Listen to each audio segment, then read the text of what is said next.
Me and my mom used to have these walks after dinner in our Meerut home. And I said, I'm thinking I should just take a job. But then my mom said one thing that तुम्हें तो नौकरी देने वाला बनना चाहिए, तुम्हें नौकरी लेने की क्यों सोच रहे हो? You do what you want, but you should be somebody who will give jobs to people. You don't have to take jobs from people.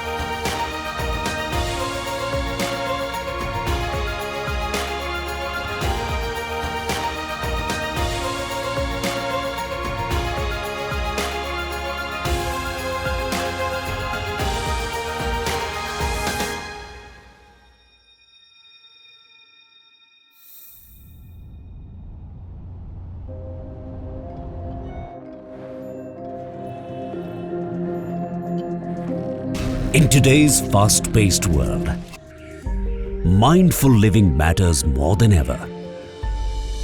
Interiors now go beyond aesthetics, shaped by emotion, function, and harmony.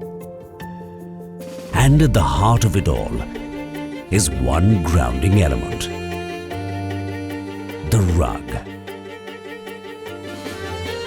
Woven since ancient times, they've served as symbols of identity and artistry. From Persian deserts to Central Asian steppes,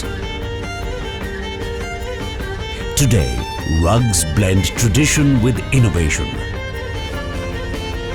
Sustainable materials, bold patterns, and new textures redefining their role. And at the forefront of this global revival stands one brand, carrying India's legacy forward: the Rug Republic.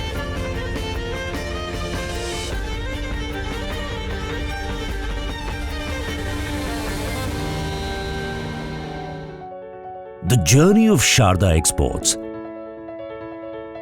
the parent company of the Rug Republic, began in 1983 in a modest garage in Meerut.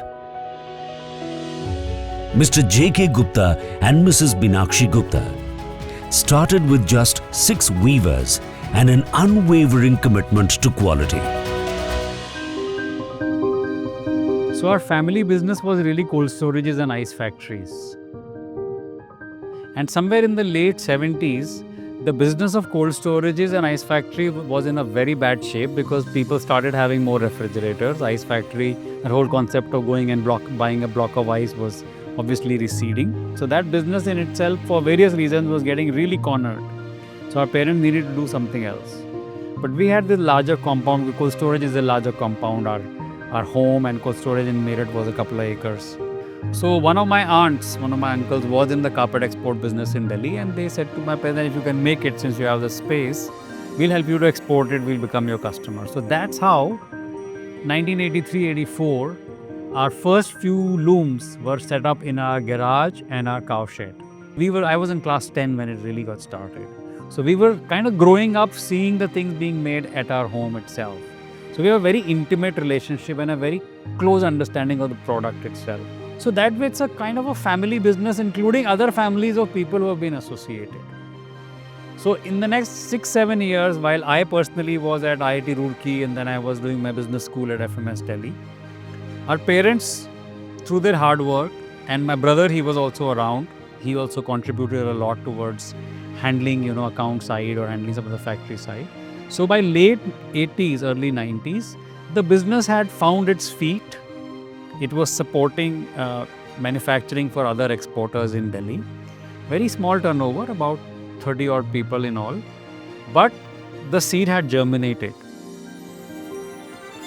By the 1990s, the company had entered the global stage. showcasing at Domotex, Hanover, and becoming one of India's first rug exporters to earn ISO 9001 and 14001 certifications. The early 2000s saw bold diversification. From bath rugs in 2001 to a leather collection in 2003. By 2005, Sharda had become India's one of the leading carpet exporters. Initially, we were supplying basically white label product to the rest of the world. So for the next about 20 years, that's what we did till about 2011-12.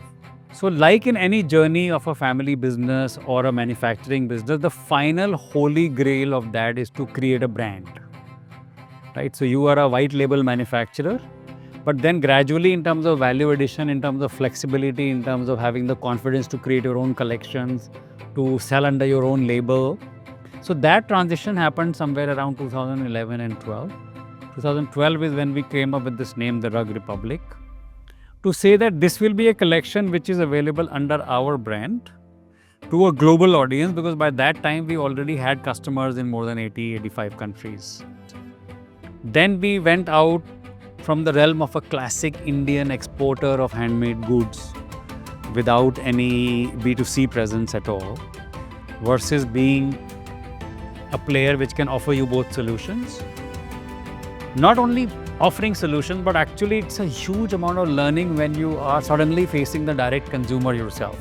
So that also added value to our offering, that added knowledge to how we should handle the business, how we should handle the branding, how do our customers handle branding, what do they want from us, does that really work for them?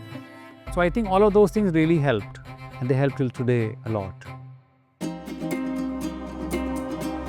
Nestled in the heart of Meerut's Rethani industrial area, just 50 kilometers from Delhi, stands the flagship manufacturing facility of Sharda Exports, the creative engine behind the Rug Republic.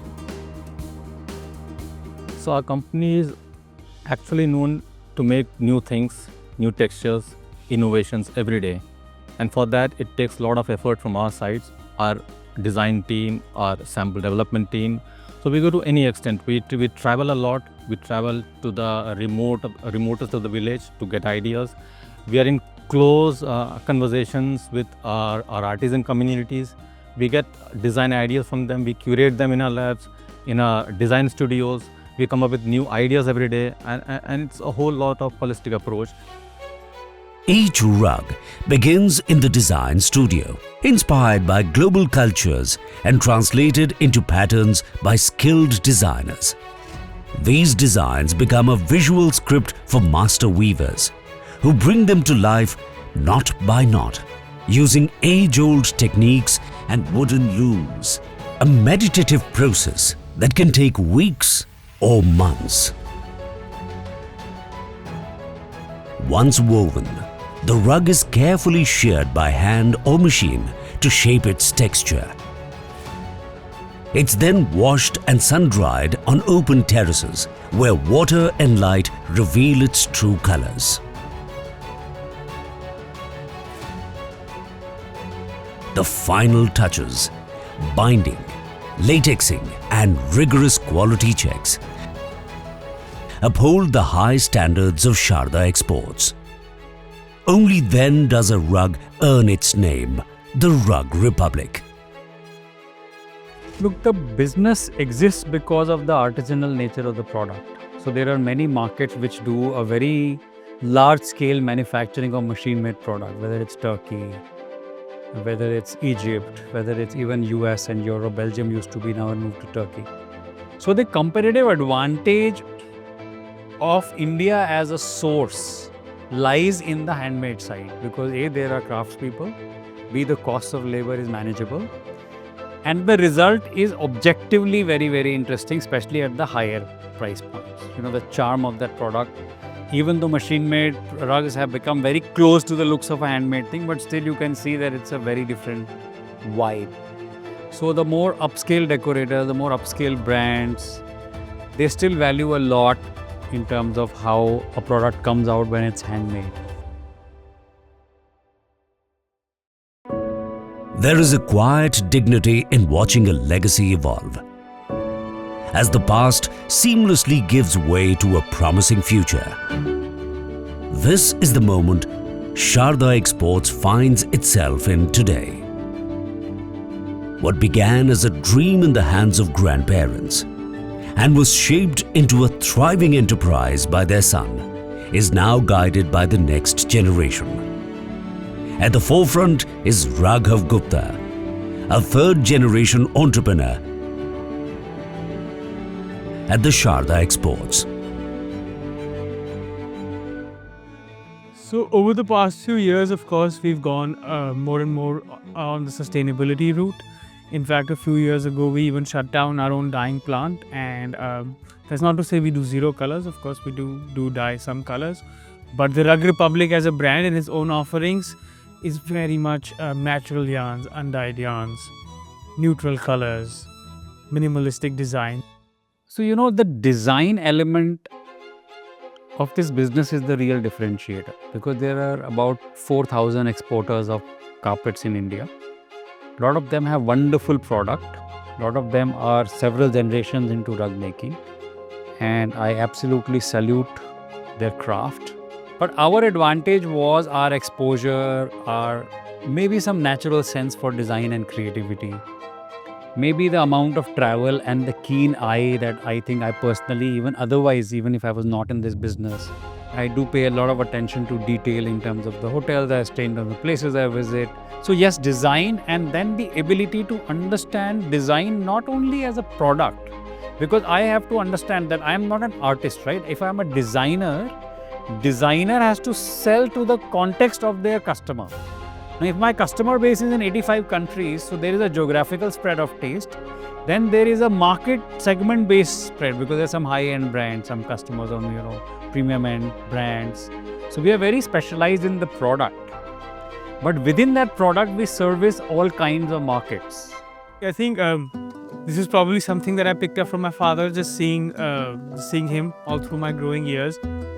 And also where we are slightly different again from some of the other manufacturers, we've always been the design heads at our company.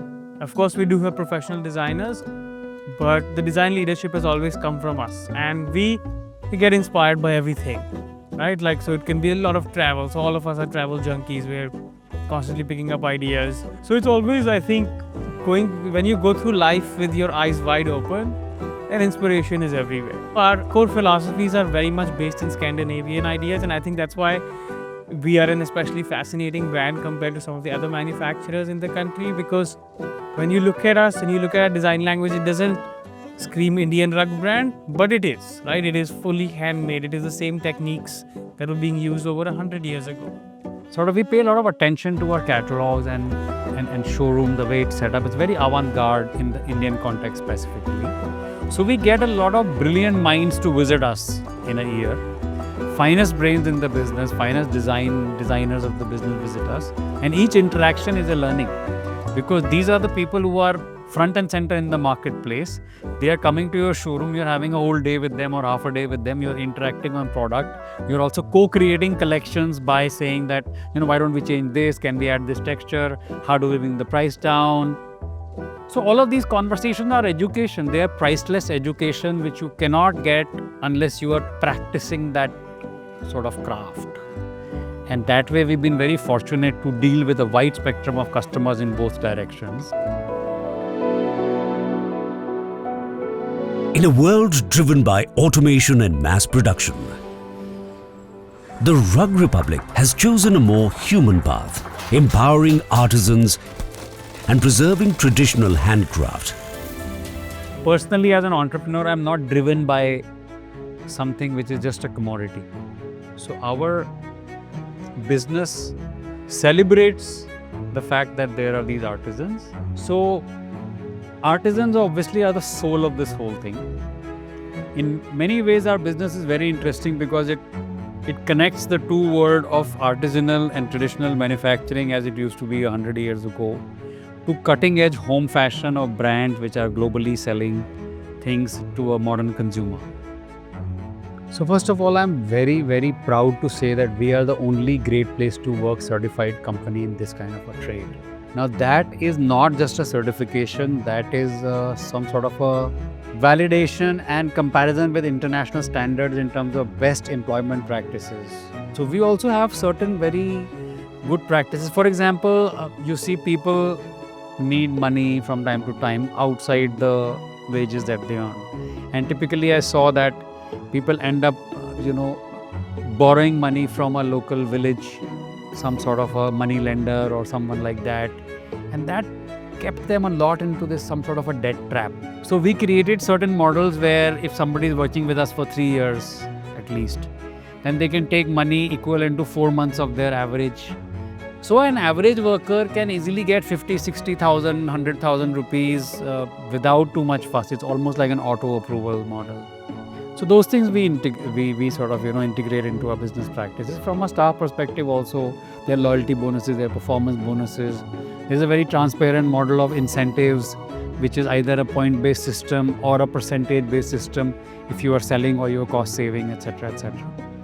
So that I think is an extremely fulfilling part, and which is the reason almost all of our team heads are with us for more than 15-20 years. In an age where homes are an extension of the soul, shaped by memory and global inspiration, the Rug Republic stands as India's leading name in contemporary interior design. Today, the Rug Republic operates in over 85 countries, has partnered with more than 200 leading brands, exhibited at 150 plus global trade fairs, and shipped over 9,000 containers worldwide. So basically our collections means we travel a lot. We go to a lot of trade shows, international trade shows, and that inspire us. So many people are coming to those international shows, especially in Meso, Paris, or I can talk about Germany. So there we have Hametex and Ambiente. So all those shows brings a lot of minds together, which gives us some ideas, some inspiration from there. The most important thing, the sustainable things what we are making without using any colors, any dyeing. So whatever materials we are using is all sustainable. So whenever we go to the trade shows or people visit our showroom in Delhi, so they always like our products just because of the simplicity and the natural feel of the product. Absolutely. So as our name suggests, the Rug Republic, so we are at our core rug company, a rug manufacturer, and that is how we started more than 3 decades ago. But over time, we find ourselves going into new product categories, poofs, pillows, light movable furniture. And as of late, we've also gone into wall art, which is again very much based in our ideas of design, our ideas of texture, our ideas of natural yarns. But of course, bringing new design languages, new looks. And a few months ago, we even launched artisanal lighting, so decorative lamps made out of jute, made out of wool, which are quite a unique product on the market. So my love for adventure and outdoors, I think, was ignited at IIT Roorkee. University of Roorkee is what it used to be called then. We had a club called the Himalayan Explorers Club. And I'm glad I got, attached to that profile of activity. My first trek was 1987 to Pindari Glacier. After that, I really loved the idea of outdoors, the adventure of, being out there in the wilderness. So we trekked Garhwal, we trekked, obviously in that area out of Roorkee. Then in 1991-92, I did a basic course of mountaineering at Nehru Institute of Mountaineering in Uttarkashi. After that, I started working. In the first 10 years, I was very focused only on work. 2014, we made the first attempt to climb Mount Everest.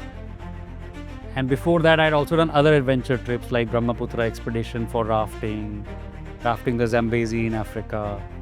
So my drive became wilderness, nature, and extremely remote locations, which were very inspiring, which were very fulfilling in terms of just the beauty. As I mentioned, that also plugs into my thinking around sustainability, because I think I have seen such pretty places, such pristine places, that you want to do something that you can do to be able to preserve that beautiful planet that we actually inherited. And then in 2019, I went back to Mount Everest to make it one more try. I turned 50 in 2019. I said, I'm not turning any younger, I'm not going to get any younger. And that interest was that ability to challenge yourself and to see what you can do and to experience and learn from that final limit of endurance test that a human being can actually go through. That was a very, very beautiful and a transformational experience in many ways. I learned a lot through that experience, through observing other people, both success and failures. And after I came back in 2019, 2020, and I wrote this book called The 7 Lessons from Everest. After I wrote the book, I realized that the broad-based application of those 7 lessons is not only in adventure or in difficult, it is actually applicable to life goals, to anything which is a challenge or very important, whether you are a mother raising a child, you are a student handling competitive exams, or you are a businessman running a business. The basic formula, if you like, or the basic infra of how to break down a challenge into smaller parts, how to deal with it so that the final conclusion is, favorable. Those things are common traits. So that those lessons then became also a corporate training tool by a consulting company in Gujarat. It's called the Mission Everest program, which a lot of corporates actually have done and they're doing even now. So yeah, overall, I think I have some stories and some ideas to share, and I do try to do that as soon as and wherever I can. The idea has always been to kind of transition the Rug Republic into a home brand. Maybe not, full-scale furniture and those things, but again, like I said, we'll hold a ball of yarn in my hand and think to myself, where else can I put this, right? And that's how we started with wall art. That's how we started with lighting. And thankfully, I've always been empowered to do that, like by my father, by the other senior people in the company. So we've always had that kind of atmosphere in the company where new ideas have always been welcome. So Rug Republic to me is making places which are homes or offices of people, spaces a lot more joyful and a lot more happy because they are more beautiful, because they're more comfortable. It is a way of making people's homes beautiful and therefore disseminating happiness and comfort to a large number of people while generating a lot of employment for thousands of people on this side and encouraging manufacturing practices and consumption practices which help our ecology, our planet Earth, and the creativity is very, very fulfilling. And the result of that creativity, whether it's for employees, for workers, for consumers, for the design world, it's a lot of positive feeling. And to me, enhancing that positive feeling for the world and for me is what Rug Republic is all about. As the threads of tradition and innovation weave ever tighter, the Rug Republic stands not just as a brand, but as a living testament to what thoughtful design can achieve. From a family's dream born in the looms of India to homes across 85 countries. And as the world changes, the Rug Republic will continue to adapt, create, and inspire with designs that speak, craft that endures, and a vision that always looks forward. This is not the end. This is just the next chapter.